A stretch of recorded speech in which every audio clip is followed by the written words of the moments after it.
In this video, we're going to look at how to model something like this very fake looking neuron, but it's just a branching object. And there are plenty of ways to do this, but I'm going to use it as an opportunity to talk about using the Boolean tool with mesh Boolean, also volume Boolean, some of the limitations of that, and retopologizing, and then looking at Bifrost as a way to do this with a little bit more control. Okay, so let's just hop into Maya. And so you can see I've got something here that is doing that. So let's just rebuild this thing from scratch. I'm just going to create a cube, scale it up a bit, smooth it, and then just adjust the shape a little bit.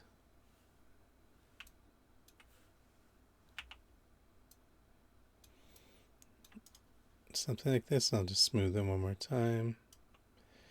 And something like that. And I'll just delete history and freeze its transformations. And I want to make those branching things, the axon or dendrites. So I'll just go into the front view. I'm just going to quickly create a curve. CV curve tool.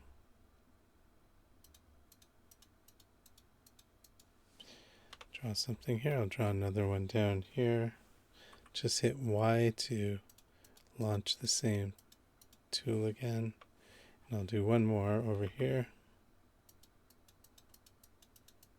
This one I didn't make intersecting, but I can move it later on. And to make those tubes, I'm just going to select these together, and I'll make them the same essentially using this sweep mesh tool. So it makes 3 sweeps here. And the sweep mesh creator is created, appears here. So I'm just going to turn up the precision to get some more divisions.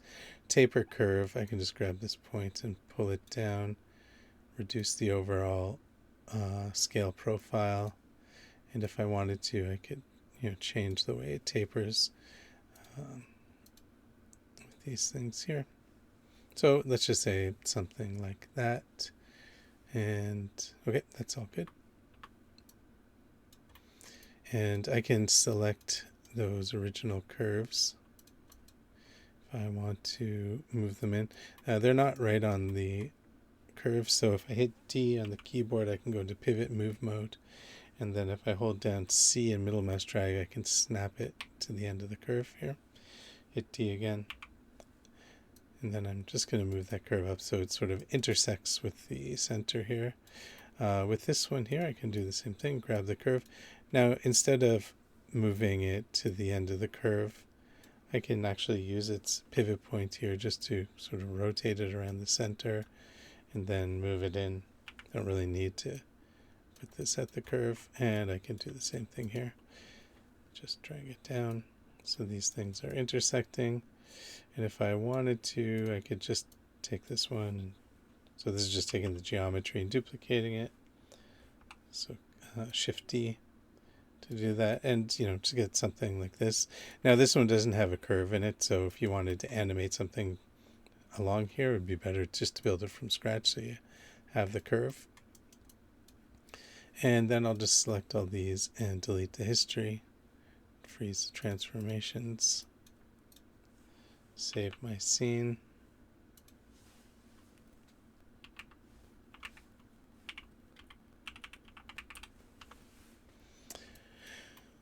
So now I'm just going to select all these things and use the Boolean tool to put them together. So if we go to mesh, and this can be a little crashy, so that's why I'm just going to make sure I deselect these curves actually.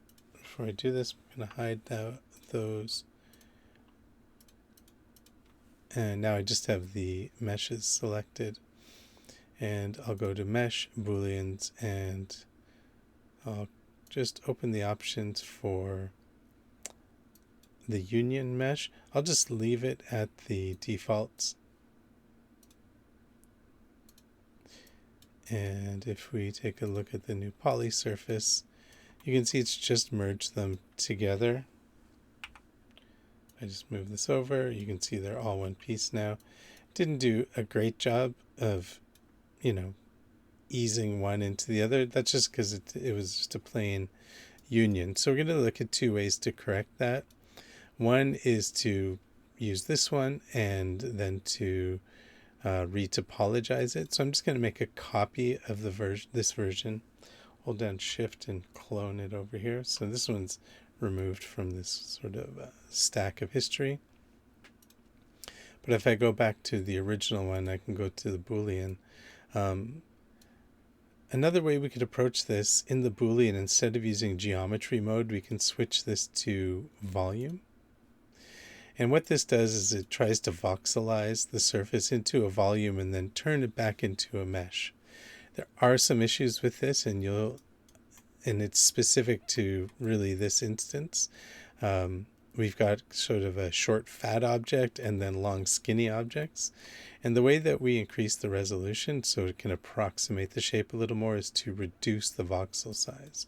So if I take the voxel size down to 0.5, it gets a little better. So it's doing a good job here in the middle, but these areas here where we need smaller voxels, it's not really working, and it starts to work actually counterintuitively in a second in a way that I can't really describe. But if I go to 0.2, then actually is getting a little bit better. If I go to 0.1, then all of a sudden it disappears. So we were getting close at 0.2. Then at 0.1 it didn't work. So 0.15, we start to get this sort of stuff here. If we go to 0. Let's try 3. That's pretty good, right? So that's giving us something that's not too bad. So I'm going to make a copy of this. I'm going to hold down Shift and just drag out a clone of this.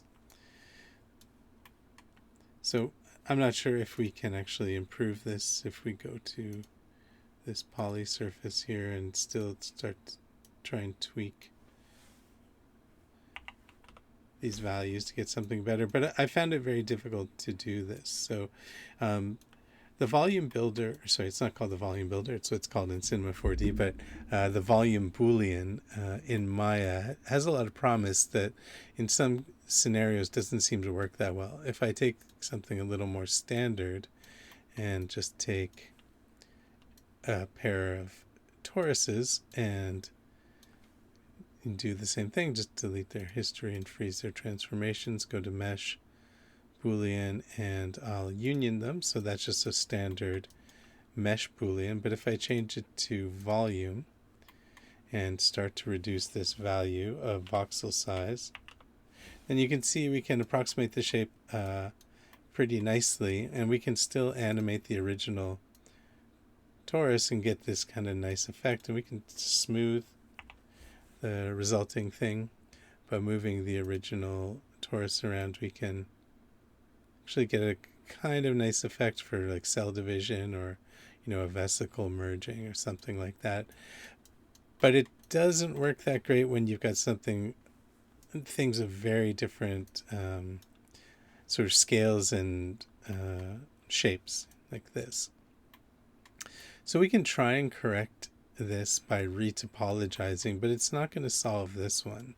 So what I can do to get this one working the way I want, this didn't do anything special, it just merged them. But if I take this now, I'll just make sure I delete the history on it and go to Mesh, Edit Mesh, Retopologize, Mesh, Retopologize, and open up the options. I'll just take a look over here. I've got the heads up display for poly count. So display, heads up display, poly count turned on. So I can see this one that I have selected is made up of 4,000 triangles, 2,000 faces.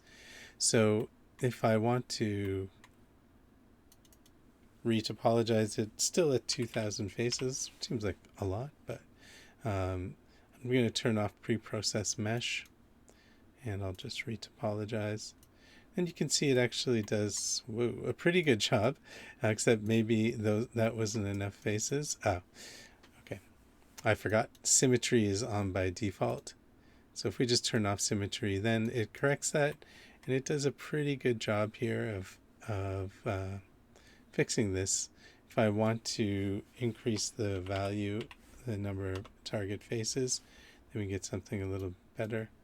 I can tweak the tolerance. Let's see if it corrects it. It does nothing. Topology regularity. What if I change this to 1?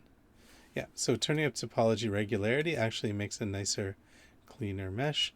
And then we have our thing done pretty quickly. So another way you can do this is you could extrude these faces along a curve, but this way you can just do it pretty quickly. So creating a Boolean and then retopologizing. It's a pretty clean mesh. It would be good enough for what we want to do. And if we wanted to unwrap it, to UV map it, we can do that. There might be ways to clean up the topology a little bit more. So the Boolean mesh shows promise, but might just be limited by the type of topology you're using. But in a case like this, it can work quite well. What I'll do in the next video is go over how to do this, but using the Bifrost graph to have a little more control over this and to actually make it work with the volume meshing and create a tool that you can reuse over and over again. Okay, see you in the next video.